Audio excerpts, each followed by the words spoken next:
여러분, 어제가 성탄절인데 성탄절이 지난 후에 여러분에게 무엇이 달라졌습니까? 오늘은 우리 특별한 성탄, 코로나 크리스마스를 맞이했는데 이 성탄절을 맞이하고 난 후에 우리의 삶이 어떻게 달라져야 되나, 그걸 생각하면서 오늘 말씀을 들으시기를 바랍니다. 예수님이 베들레헴에 태어나셨을 때에 하늘에는 특별한 별이 하나 떠올랐습니다. 하나님께서 아기 예수가 태어난 걸 증거하기 위해서 특별한 별을 하늘에 띄웠는데, 그걸 보고 동방에서 별을 연구하던 이 박사들이 이 세상에 뭔가 특별한 분이 오셨다, 이제 그걸 깨닫게 됩니다. 그래서 그 별을 따라서 이 세상에 태어난 그 특별한 분에게 경배하러 가는데, 이 별이 그들을 인도하더니 이스라엘 위에 와서 머물러 서는 거예요. 이스라엘에 그 아기가 태어났다는 걸 가르쳐 주는 거예요. 그러니까 이 동방 박사들은 어떻게 생각했느냐 하면, 이 땅에 가장 귀한 분이 오면 어디로 왔겠느냐, 왕이 태어나는 곳은 궁궐이 아니겠느냐. 그래서 이 동방 박사들이 자기들 생각에 궁궐에 태어났을 줄 알고 궁궐로 찾아갑니다. 그리고는 궁궐에 가서 뭐라 그러냐면, 유대인의 왕으로 나신 이가 어디 계시냐, 우리가 동방에서 특별한 사람이 태어났다는 증표인 이 별을 보고 그에게 경배하러 왔다, 그렇게 이야기를 하는 거예요. 그 소식을 들은 당대의 헤롯 대왕이 깜짝 놀라는 거예요. 그리고 나라가 온통 발칵 뒤집혔습니다. 왜냐하면 이 헤롯 대왕은 왕족이 아니라 이드메 사람인데 하도 이 정치적인 수완이 좋아가지고, 그래서 왕이 되지 말아야 될 사람이 로마의 아부하고 그래서 왕이 된 사람이에요. 그래서 누구보다도 자기 자신이 나는 왕이 될 사람이 아니다는 걸 잘 알고 있어요. 그래서 늘 자기 자리에 대해서 불안하게 생각을 했는데, 왕이 태어났다고 그러니까 뭐 깜짝 놀라는 거예요. 그래서 빨리 그 아기가 자라기 전에 없애야 되겠다, 그렇게 생각을 해서 어디서 태어났나 확인하기 위해서 대제사장들, 그 다음에 백성의 서기관들을 불러서 그래 그리스도가 어디서 태어나느냐 물으니까, 이 대제사장들과 서기관들이 성경 말씀을 가지고 베들레헴입니다. 일찍이 이사야 선지자를 통해서 베들레헴에 임금이 태어날 걸 말씀을 하셨습니다. 유대 땅 베들레헴아, 너는 유대 고을 중에 가장 작지 않다. 너에게서 한 다스리는 자는 왕이지요. 다스리는 자가 나서 내 백성 이스라엘의 왕이 될 것이다. 이렇게 이사야 선지자를 통해서 하나님께서 왕이 베들레헴에 태어나실 것을 예언을 해 주셨어요. 그래서 베들레헴에 태어난다고 그러니까 헤롯 대왕이 이 동방 박사들을 불러서 별이 언제 나타났느냐, 그 아기 예수 태어난 날짜를 확인하기 위해서 별이 몇 월 며칠 날 언제 나타났느냐 자세하게 묻고, 그리고는 이야기를 합니다. 베들레헴에서 태어났으니까 가서 잘 찾아보시라고. 잘 찾아보시고 아기 예수를 찾으면 나한테 와서 알려주면 나도 가서 그 아기께 경배하겠다. 그 얘기는 그 아기한테 자기의 왕의 자리를 넘겨주겠다, 그 얘기예요. 근데 사실은 넘겨주는 게 아니라 그 아기를 죽여서 후환을 없애려고 한 거예요. 그래서 이 동방 박사들이 다시 궁궐에서 나와서 길을 가는데, 지금까지 자기들을 인도해 줬던 별이 다시 나타나서 가는 길을 인도해 주는 거예요. 그래서 별 따라서 가다 보니까 베들레헴에 아기 예수가 태어난 집 위에 오더니 그 별이 거기서 멈춰 서는 거예요. 그래서 그 집에 들어가 보니까 정말로 어린 아기가 태어나서 구유에 놓여 있고, 그리고 거기에 그 어머니 마리아가 함께 있는 거예요. 그래서 자기들이 그렇게 먼 곳에서 찾아왔던 아기 예수님을 찾았기 때문에 엎드려서 경배를 하는데, 마리아, 예수님의 어머니 마리아에게 경배한 것이 아니라 아기 예수님 앞에 경배하고, 그리고 가지고 온 보배함을 열어서 황금과 유향과 모략을 예물로 드립니다. 자, 여기까지가 성탄의 이야기인데, 오늘은 이제 그 다음 말씀을 여러분들에게 드리려고 그러는 거예요. 헤롯 대왕이 뭐라고 그랬느냐면, 예수님을 찾으면 나한테로 와서 알려달라, 그렇게 아주 당부를 했어요. 그래서 이 동방박사들은 아기를 찾고는 다시 헤롯 왕에게로 돌아가려고 그러는데, 꿈에 헤롯 왕에게로 절대 돌아가지 말라, 그렇게 하나님이 말씀하시는 거예요. 그래서 그 말씀대로 다른 오던 길이 아니라, 헤롯 대왕이 있는 예루살렘이 아니라 다른 길로 고국에 돌아갔다, 그렇게 말씀하고 있어요.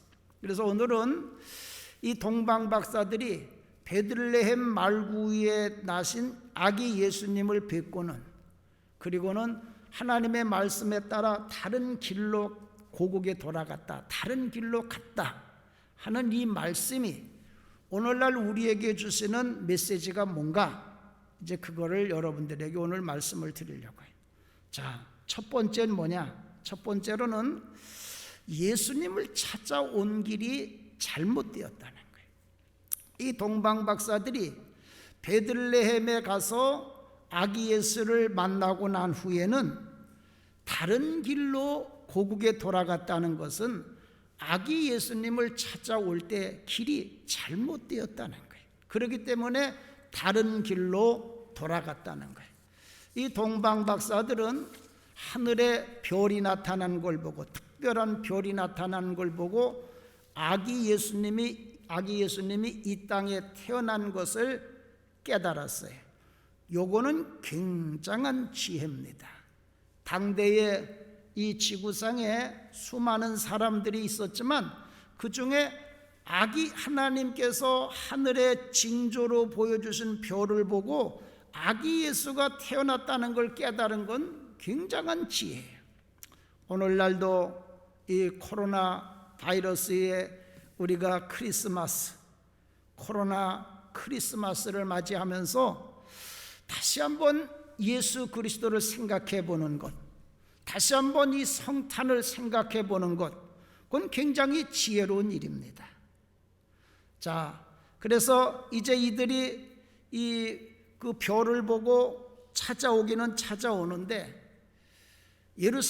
이스라엘 땅에 와서는 어떻게 생각하느냐 하면, 왕은 당연히 궁궐에서 태어나야 된다, 왕은 반드시 궁궐에 있을 것이다, 이렇게 생각을 하고 궁궐로 가는데, 이게 잘못됐다는 거예요. 자, 이 세상에 가장 귀한 사람이 태어나면, 왕이 태어나면 궁궐에서 태어난다, 이거는 상식입니다. 이거는 세상적인 생각이에요. 세상 사람들은 다 그렇게 생각을 할 거예요. 그래서 이 동방박사들도 그 세상 사람들의 생각과 같이, 세상적인 생각과 같이 예루살렘 궁궐로다가 찾아간 거예요. 그런데 거기 가보니까 거기는 자기들이 찾는 진짜 구원자 예수님이 거기 계시지 않았어요. 헤롯 대왕과 같은 그런 잘못된 왕이 있었지, 정말로 그들이 찾고 있는 인류를 구원하는 구세주는 거기 없었던 거예요. 그래서 다시 별의 인도하심을 따라서 베들레헴 말구에 가서 거기서 아기 예수님이 태어난 것을 발견하게 되는 거예요. 이렇게 베들레헴 말구에 가서 거기에 나신 아기 예수님을 만나고 난 후에 이 동방 박사들은 우리가 잘못된 길로 왔구나. 그걸 깨닫고 다른 길로 고국에 돌아갔다, 그 얘기. 자, 이와 같이 여러분, 우리가 이제 올해는 이 특별한 크리스마스, 코로나 크리스마스를 맞이했는데, 이 코로나 크리스마스를 맞이한 우리들도 이 동방 박사들과 같이 우리가 그동안 신앙생활하던 것을 한번 뒤돌아봐야 돼. 왜 하나님이 우리에게 이렇게 어려운 세상을 주셨는가?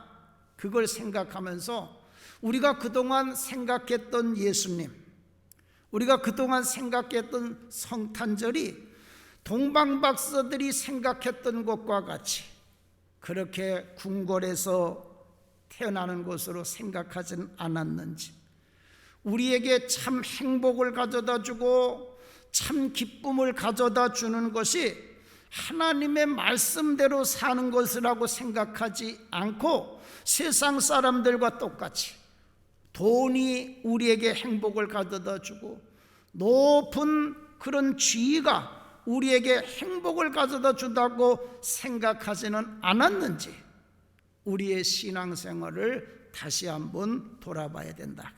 이것이 코로나 크리스마스를 맞이해서 하나님께서 우리에게 주시는 메시지. 이스라엘 백성들이 바벨론의 포로로 끌려갔을 때에 이상하게 하나님께서 은혜를 베푸십니다. 그래서 요 바사 제국의 고레스라는 왕, 그 사람은 이방, 지금으로 말하면 이란의 왕이에요. 이란의 이 대통령이 거기 바벨론에 끌려온 이스라엘 백성들 보고 뭐라고 그러냐면, 너희들 지금 예루살렘 성전이 무너졌으니 예루살렘에 돌아가서 성전을 다시 지으라는 거예요. 그래서 이스라엘 사람들은 포로로 끌려갔다가 그 나라 바사 제국의 왕 고레스의 은혜로 말미암아 고국에 돌아오게 됩니다. 그때의 총독으로 그들을 이끌었던 지도자는 수룹바벨이었고, 그리고 제사장은 여호수아였어요. 그래서 이 사람들이 BC 538년에 예루살렘에 돌아와 가지고 성전 무너진 걸, 불타고 다 없어진 성전을 보면서 다시 성전 지을 준비를 해서 2년 후에 BC 536년 2년 후에 성전을 다시 짓기 시작을 해요. 그런데 이상하게 성전을 조금 짓더니 성전 짓는 걸 중단하는 거예요. 성전 짓는 거 중단하고, 하나님의 성전이 중요한 것이 아니라 우리 집이 중요하다. 집들도 자기들이 살 집들도 다 불탔으니까, 그래서 자기들 집 짓는데 거기에 열중을 하다 보니까 성전 짓는 걸 중단을 했어요. 몇 년 동안 중단을 했느냐면 16년 동안 성전 짓는 걸 중단했어요. 그래서 BC 520년이 됐어요. BC 520년이 됐는데 자꾸 세상이 이상해지는 거예요. 그때의 그 모습을 뭐라고 이야기를 했느냐면은, 너희가 많이 뿌릴지라도 일은 많이 하는데 수입은 적고 먹어도 배부르지 않아요. 마셔도 흡족하지 않는 거예요. 옷을 입었는데도 따뜻하지 않는 거예요. 일꾼이 품삯을 받았는데 그 품삯을 구멍 뚫어진 지갑에 넣는 것 같은 거예요. 돈을 옛날에 비하면은 월급을 참 많이 받는 거예요. 근데 생활은 옛날보다 훨씬 쪼달리는 거예요. 그러니까 이스라엘 백성들이 이상하다, 뭐가 잘못됐구나, 그렇게 깨닫게 되는 거예요. 그때 하나님께서 학개 선지자를 통해서 이스라엘 백성들에게 이렇게 이야기를 합니다. 나 만군의 여호와가 너희들에게 말한다. 너희는 자기의 소위를 살펴볼지니라. 자기의 소위를 살펴볼지니라는 말씀을 2번이나 하셔요. 요 자기의 소위를 살펴보라는 게 뭐냐? 자기의 길을 살펴보라는 거예요. 자기의 길. 너희들이 지금 신앙생활하는 길, 너희 교회들이 하는 일, 이런 걸 한번 살펴보라는 거예요. 이 베들레헴 말구에 찾아갔던 동방 박사들이 거기 가서 예수님을 보고 난 후에 아하, 우리가 예루살렘 궁궐로다가 아기 예수님을 만나러 갔었는데 그게 잘못됐었구나. 그거를 베들레헴 말구의 아기 예수님을 보고서 깨달은 것과 같이 우리들 보고 그동안 우리들이 신앙생활한 것을 한번 살펴보라는 거예요. 왜 이렇게 하나님께서 어려운 코로나 크리스마스를 우리에게 주셨는지 우리의 신앙생활하는 모습, 우리의 교회 모습을 한번 살펴보라는 거예요. 그리고 잘못되었으면 이제 길을 바꿔서 바른 길로 가라고 하는 겁니다. 사랑하는 성도 여러분, 너무 힘들고 어려운 세상 살고 있지요. 우리가 그동안 신앙생활을 정말로 하나님의 말씀대로 뜻대로 바르게 했는지, 아니면 세상 사람들의 생각과 같이 했는지, 우리 교회의 모습이 하나님의 말씀대로 세워지고 예배하는 교회가 됐는지, 아니면 세상 사람들과 같은 세상의 교회들과 같이 그렇게 되었는지 다시 한번 살펴보시고 잘못되었으면 바른 길로 가게 되는 이번 성탄절이 되시기를 주님의 이름으로 간절히 축원을 드립니다. 자, 2번째는 뭐냐? 2번째로 다른 길. 요 다른 길로 돌아갔다고 그러는데 요 다른 길은 뭐냐면 예수님 따라가는 길이에요. 예수님 따라가는 길. 예수님이 가이사라 빌립보에 갔었을 때에 제자들이 예수님을 바로 알았나? 정말 예루살렘 궁궐에서 찾는 것이 아니라 베들레헴 말구유에서 아기 예수님을 찾고 있나? 그걸 확인하기 위해서 묻습니다. 내가 누구냐? 그러니까 베드로가 이야기를 합니다. 주는 그리스도시요 살아계신 하나님의 아들이시니다. 제자들이 예수님이 누구신 것을 분명하게 알고 있는 거예요. 그러니까 그때부터 예수님이 정말 예수 믿는 것이 무엇인지를 제자들에게 바로 가르치는 거예요. 그래서 예수님이 이제 예루살렘에 올라가서 장로들과 대제사장들과 서기관들에게 많은 고난을 받고 그리고 죽임을 당하고 제3일에 다시 살아날 것을 제자들에게 이제 가르치시는 거예요. 그랬더니 이 고난의 길, 고난을 받고 죽임을 당하고 부활하는 이 예수님이 가시는 길, 구원의 길, 십자가의 길을 가르치니까 베드로가 예수님을 붙잡고 뭐라고 하냐면 예수님 무슨 말씀하시는 겁니까? 안 됩니다. 절대로 이런 일이 있을 수 없습니다. 그러면서 베드로가 예수님이 가시려고 하는 길을 막는 거예요. 그랬더니 예수님이 베드로를 보시면서 뭐라고 그러냐면 사탄아, 너는 내 뒤로 물러가라. 너는 하나님의 일을 생각하는 것이 아니라 사람의 일을 생각하는 자도다. 그렇게 이야기를 하면서 베드로를 책망합니다. 하나님의 일을 생각하는 것이 아니라 세상 일, 사람의 일을 생각한다는 거예요. 그러면서 예수님을 따라가는 자들이 가야 할 길을 분명하게 말씀하시죠. 아무든지 나를 따라오려거든 자기를 부인하고 자기 십자가를 지고 나를 따를 것이니라. 그러면서 예수님을 만난 사람들이 가야 할 길을 분명하게 말씀을 했어. 2가지를 이야기를 합니다. 첫째로는 자기를 부인하고, 우리가 베들레헴 말구유의 아기 예수를 만난 사람들은 자기를 부인하고 신앙생활하고 이 세상을 살아가요. 자기를 부인하는 삶. 이제는 여러분들도 여러분 자신을 부인하시기를 바랍니다. 내가 있어서는 안 돼. 베들레헴 말구 위에 아기 예수님을 만난 사람들은 내가 살아있어서는 안 되는 거예요. 두 번째로는 자기 십자가를 지고 예수님을 따라가야 돼. 이것이 베들레헴 말구 위에 태어난 아기 예수님을 만난 자들이 가야 될 다른 길이에요.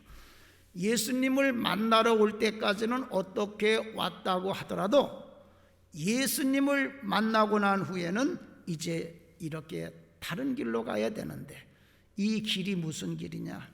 고난,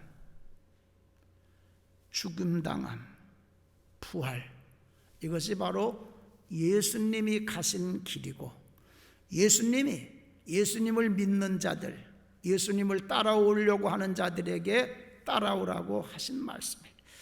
우리 한번 따라하십시다. 고난, 죽음, 부활, 이게 십자가의 길이고 예수님의 길이에요.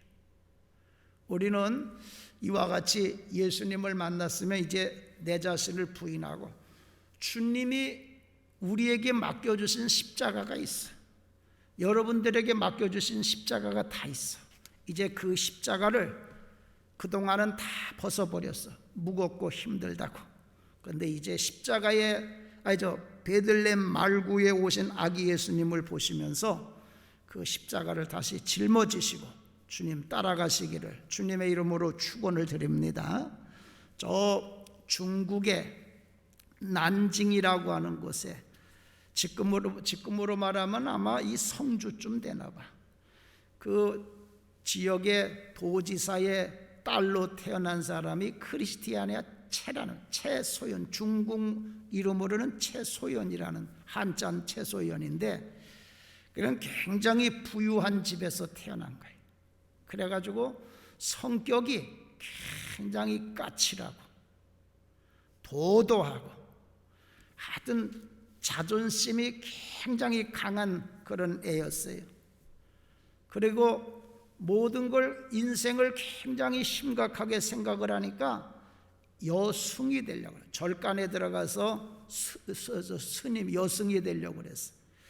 그런데 이 선교사들이 세운 미션 스쿨, 우리 미션 스쿨에 가서 영어를 배우고 싶어가지고 그래서 미션 스쿨에 간 거예요. 스님 되려고 하던 사람이니까 뭐 예수 복음을 들으려고 온 건 아니고 그냥 영어 배우고 싶어가지고 거기 간 거예요. 그런데 영어 배우러 갔는데 예수님에 대해서 선교사들이 가르치시는 말씀을 듣고 은혜를 받고 이 사람이 회개하고 예수님을 구주로 영접하래. 예수 영접하고 나니까 너무 좋아가지고 학교 끝나고 졸업을 하고 집에 가서는 이 집안에 식구가 많아. 이 최소연이라는 사람이 24번째 자식이 24이요. 그 중에 18번째였어. 그러니까 집안에 식구가 많으니까 미션 스쿨을 졸업을 하고 집에 가가지고 식구들을 다 전도했는데 55명. 55명을, 식구가 55명, 그 55명을 다 전도를 한 거예요. 그래서 열심히 복음을 전하는데 그만 불행이 찾아왔어. 불행은 뭐냐면 말라리아가 걸린 거예요. 말라리아에 병이 걸렸는데 하도 까칠하고 예민한 여자니까 그 말라리아에 걸려가지고 잘못해가지고 맹인이 된 거예요. 맹인이. 굉장히 자존심이 강한 여자이기 때문에 자기 자신이 저렇게 까만 안경을 쓰는 맹인이 된 것이 용납이 안 되는 거예요. 그런데 요 크리스티안 채는 이제 마리아라고 하는 선교사가 미국으로 데려가고 그래서 열심히 소경되고는 그동안 자기가 받은 은혜를 증거하는 거예요. 그래가지고 나중에는 너무 많은 은혜를 받으니까 자기가 그 살아온 것을 책으로 썼어.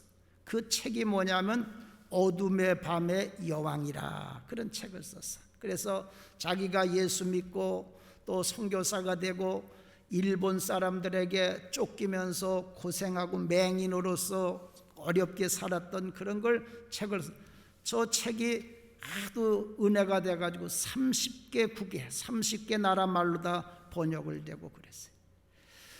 이 최소연이라는 여인은 굉장히 자존심이 강하고 까칠한 여자인데 예수를 믿고 나니까 그 소경이 되는 부끄러움, 자기가 양눈을 볼 수 없어서 까만 안경을 쓰고 살아야 된다는 이 창피하고 부끄러운 것을 다 이기고 그 눈을 가지고 사람들에게 복음을 전하는데 열심을 내서 많은 사람들을 예수님 앞으로 인도한 거예요. 이 크리스티아나 체라고 하는 여인에게는 이 소경이 된 것은 가장 큰 불행이고 비극이요. 근데 그것이 그녀에게 맡겨진 예수님의 십자가였던 거예요. 그래서 그 여인은 그 십자가를 달게 지고 자기가 소경된 것을 숨기지 않고 사람들을 피하지 않고 사람들 앞에 나서서 복음을 전하게 됐다. 이것이 바로 베들레헴 말구이에 태어난 아기 예수를 만난 자들이 가야 될 새로운 길이. 그래서 저는 우리가 지고 가는 십자가의 길을 뭐라고 생각하느냐, 우리가 십자가를 내가 하기 제일 싫은 것, 내가 하기 제일 싫은 것을 그리스도를 위하여 자랑하면서 사는 것, 이것이 십자가 길이에요. 이제 여러분들 이 크리스마스, 코로나 크리스마스에 베들레헴 힘들고 어려운 말구에 태어난 아기 예수님을 만났으니 이제는 정말로 제일 그동안 내가 지금까지 살아오면서 아주 제일 싫었던 것, 그것을 그리스도를 위하여서 하면서 그걸 가지고 주님을 섬기고 사람을 섬기면서 주님 따라가는 성도들 되시기를 바랍니다. 가장 창피했던 것, 나는 정말 지금까지 제일 창피했던 것, 그래서 내가 하지 않았던 것, 이제 그것을 그리스도를 위해서 하면서 사는, 나를 구원하기 위하여 베들레헴 말구이에 만왕의 왕이 그 비천한 소똥 말똥이 냄새나는 그 말구이에 오신 것을 생각하면서 우리도 가장 창피한 것, 주님을 위해서 부끄러워하지 말고 그걸 가지고 더 열심히 전도하고 하나님을 섬기는 우리 성도님들 되시기를 주님의 이름으로 간절히 축원을 드립니다. 두 가지, 가장 싫은 것 하는 것, 가장 창피한 것 하는 것, 이것이 주님 따라가는 길이. 자, 세 번째로는 뭐냐? 다른 길로 가는 것은 좁은 문으로 들어가라. 예수님이 말씀하셨어요. 좁은 문으로 들어가라. 멸망으로 인도하는 문은 넓고 길이 넓어서 들어가는 사람들이 많고, 생명으로 인도하는 문은 좁고 그 길이 협착해서 들어가는 자들이 작다. 예수님은 우리에게 생명을 주시러 오신 분이죠. 멸망을 주시러 온 분이 아니에요. 그러니까 생명을 주시는 길은 넓은 문이 아니라 좁은 문이에요. 그래서 이제부터는 넓은 문으로 들어가는 것이 아니라 좁은 문으로 들어가는 그런 삶을 살아야 돼. 그래서 이 넓은 문으로 들어가는 건 뭐냐? 넓은 문으로 들어가는 건 동방 박사들이 베들레헴 말구의 아기 예수를 만나기 전, 그까지는 넓은 문으로 들어간 거예요. 그러니까 넓은 문으로 들어가서 이 사람들이 왕은 궁궐에서 태어나겠구나, 그래서 궁궐로 가야지, 이것이 넓은 문으로 들어가는 거예요. 그동안 우리가 베들레헴 말구에 태어난 아기 예수님을 만나기 전에는 출세를 해야 하나님의 영광을 드러내지, 돈을 많이 벌어야 행복하지, 공부를 잘해야 내가 행복하지, 성공하는 거지, 이제 이렇게 생각하던 것을 예수님을 만나면 바꿔야 된다. 그래서 이 동방 박사들이 어떻게 요 만왕의 왕이 되시는 하나님이 이렇게 낮고 천한 베들레헴 말구에 오셨는가, 그걸 깨닫고 난 후에는 다른 길로 간 것이 바로 요 좁은 문으로 들어가는 거예요. 좁은 문, 협착한 길로 가는 것이, 그것이 바로 베들레헴 말구의 아기 예수님을 만난 사람들이 가야 될 새로운 길이에요. 제가 하나님, 이 좁은 문으로 들어가는 것, 좁은 길로 들어가는 게 뭡니까? 내가 굉장히 한번 생각을 해봤어요. 기도하면서. 그랬더니 여러분, 좁은 문, 좁은 길로 들어가면 여유가 없는 거예요. 여유. 좁은 문이니까 여유가 없어. 그래서 좁은 문으로 들어가는 것은 여유가 없는 신앙생활이, 그게 좁은 문으로 들어가는 거다. 정말 여러분, 예수 바로 따라가려면 내 삶에 여유가 없어야 돼. 시간에 여유가 없어. 시간에, 돈에 여유가 없어. 마음에 여유가 없어. 얼마나 바쁜지 몰라. 나도 지난 주일날 특별 새벽 기도 끝나고 좀 쉬어야 되겠다. 그래서 잠깐 쉬려고 그러는데 쉴 시간이 어디 있어. 설교를 7편을 준비를 했어. 신년 축복성에 4개 준비했지. 오늘 낮 설교 준비했지. 오늘 저녁 설교 준비했지. 송구 영신 예배 준비했지. 이거 잠깐 쉬러 간 게 설교를 7편을 주면 머리가 쥐 터지려고 그래. 쉬는 게 아니라 내가 깨달은 거. 좁은 문으로 들어가는 것이 이렇게 여유가 없는 삶이다. 여러분, 여유 있는 삶을 살려고 하지 마세요. 신앙생활하는 사람은 여유가, 또 저녁 예배 가야지, 새벽 예배 가야지, 주일 예배, 시간에 여유가 없어. 근데 아주 중요한 게 하나 있어요. 여러분, 편해지는 것. 편해지는 것은 어디로 가는 거냐? 그건 죽음으로 가는 길이에요. 편해지는 것. 나이가 먹고 그러니까 편해져. 할 일이 없어. 이제 아버지 이것도 하지 마시고, 이제 장로님들 이제 교회에서 이것도 하지 말고 나이 드셨는데 편히 쉬세요. 요거는 죽음으로 가는 길이에요. 바빠지는 거. 바빠지는 걸 뭐냐? 생명으로 가는 길이에요. 바빠지는 거, 생명.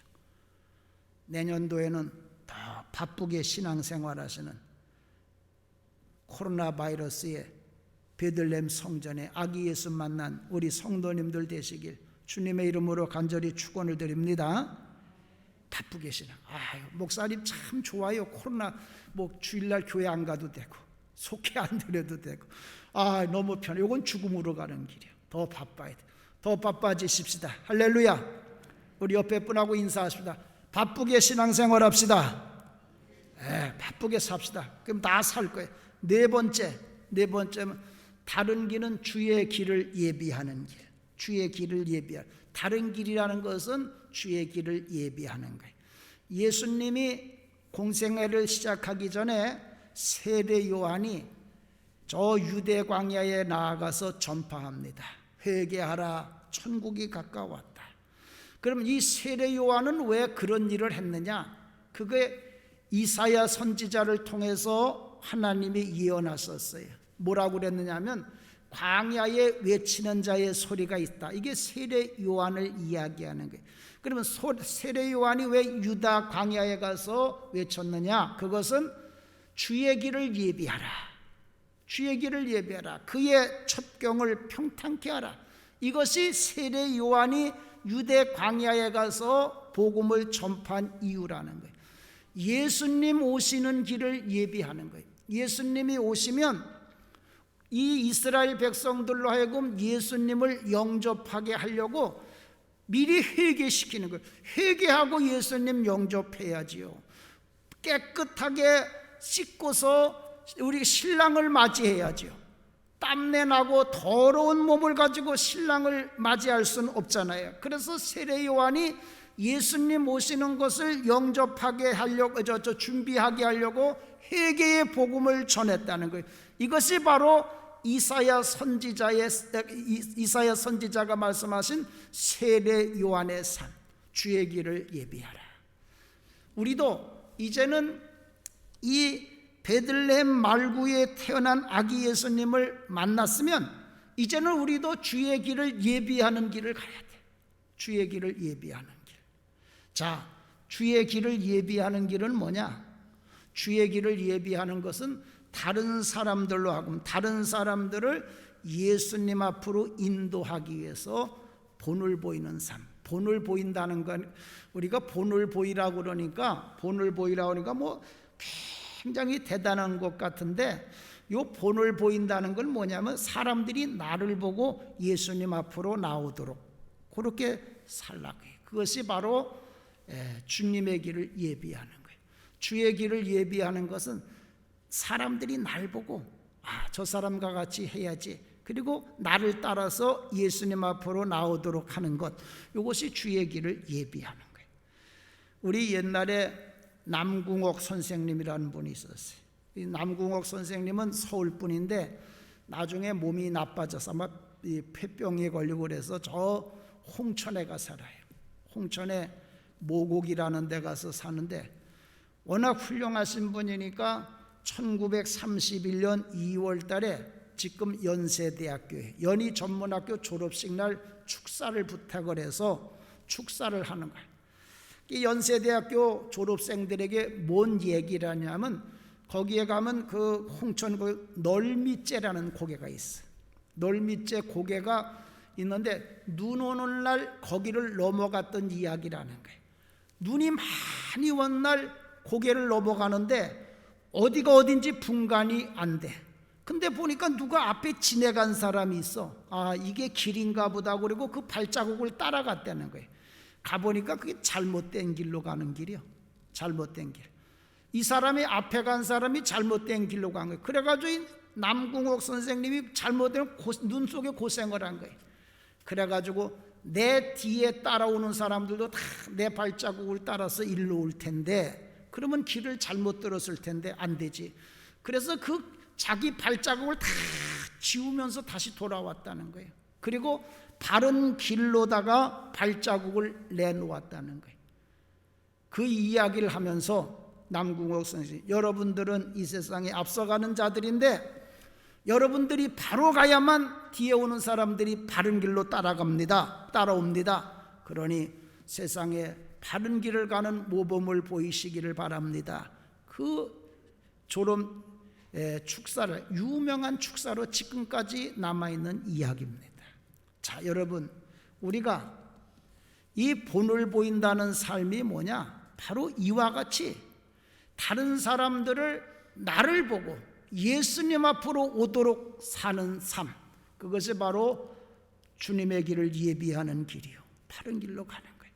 우리 최소연이라는 사람이 자기 집 식구 55명을 다 예수님 앞으로 인도했던 것과 같이 여러분들도 이제는 식구들을 다 예수님 앞으로 인도하고 친척들을 다 예수님 앞으로 인도하는 좋은 본을 보이는 우리 삶을 사는 성도들 되기를 주님의 이름으로 간절히 축원을 드립니다. 자, 그 다음에 마지막은 뭐냐? 마지막은 종의 길로 가는 거예요. 다른 길로 갔다는 것은 종의 길로 갔다. 성경에 보면 뭐라고 오늘 본문의 말씀에 기록되어 있느냐면, 헤로데게로 돌아가지 말라 지시함을 받아서 다른 길로 고국에 돌아갔다는 거예요. 요 지시함을 받아서 다른 길로 갔다는 건 요 사람들이 달라졌다는 거예요. 올 때까지는 예수님 앞에, 베들레헴 아기 예수님 앞에 올 때까지는 별의 인도함을 받으면서도 자기들 마음대로 왔어. 예루살렘 궁궐에 아기 예수가 태어났을 것이다.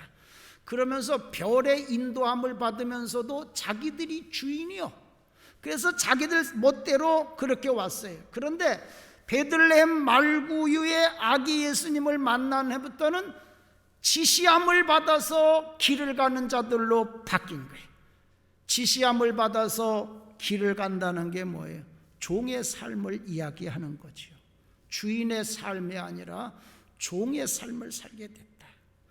당대에 제일 지혜로운 사람들이 동방박사예요.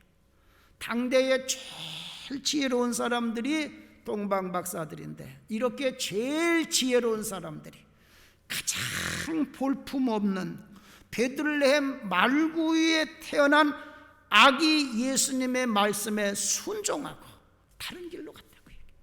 이것이 바로 아기 예수님을 만난 후에 우리들이 가야 할 길입니다. 이제 아기 예수님을 만난 우리들은 무슨 신의 삶을 살아야 되느냐?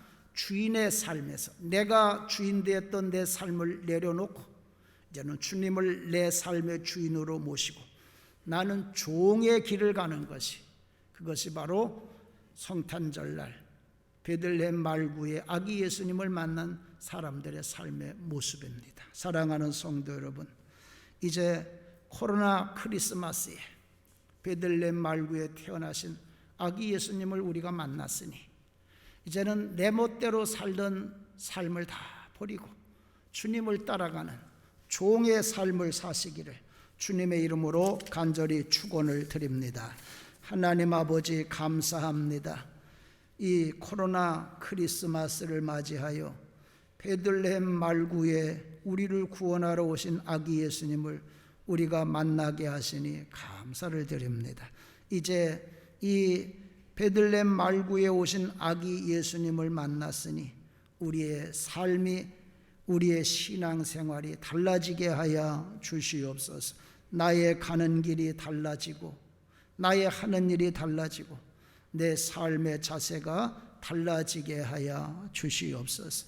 내 마음대로 멋대로 살았는데 이제는 순종하고 아버지의 뜻에 따라 순종하며 사는 주의 백성들 다 되게 하여 주시옵소서.